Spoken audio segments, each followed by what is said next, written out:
Okay guys, welcome back na naman sa aking YouTube channel, no. So bukas maintenance dito sa Nightcrow. Starting yan ng alas 6 ng umaga hanggang 8:30 AM ng umaga pa rin. So ano ba yung mga in-game updates niya? So unang-una, itong new events will take place to make a crew more powerful, no?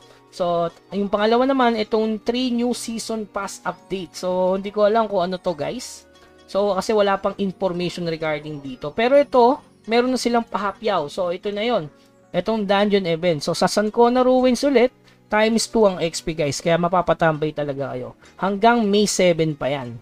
Okay? So, yung pangalawa nila, yung mission completion event, which is magbibigay sa inyo ng almost 1.5 million gold coin. So, ayan, kailangan nyo lang pumatay sa mga regular dungeon, 10 times Erleta Temple, mga ganon. So, which is good naman to, kasi pamigay lang nila. Tapos yung pangatlo nila, yung check-in event, which is worth it naman.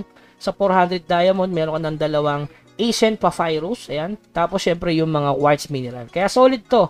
Itong 400 diamond, tipid yan. Tipid tips yan.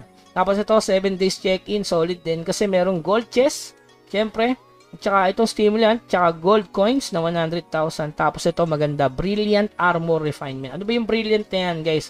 Yan yung may additional na stats. So, baka mag plus 3 yung option nyo sa refinement. So, enchant yan. Kung sa mere for enchant.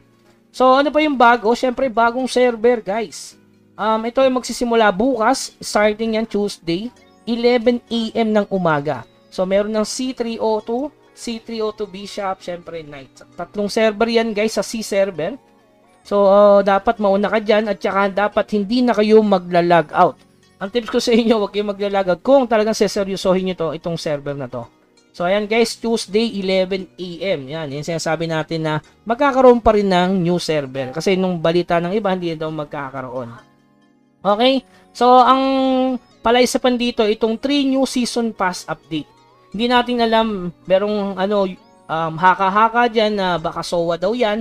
Pero based doon sa Korea, 3 months after nilang inopen yung server, nilabas yung SOA event.